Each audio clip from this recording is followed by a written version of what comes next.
Hi, I'm Joan Carl S. Villanes from BSBA HR3C, and I will interviewing the one of the employee of GBI company.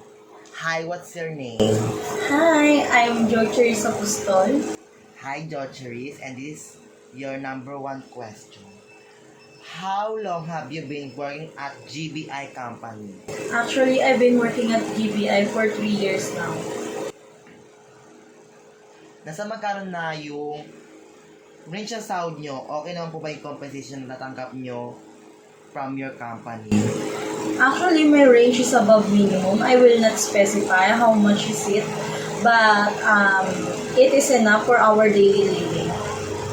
Yes, number 3. How about naman yung working environment nyo sa company mo? Okay naman po ba? Actually, that's my number one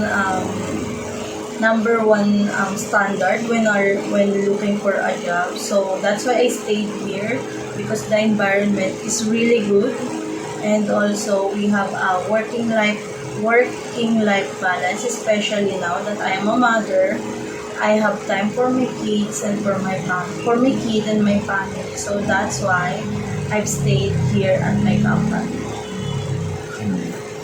Okay, thank you, Jocharis. Thank you for joining this vlog. That's all. Thank you for watching. Thank you.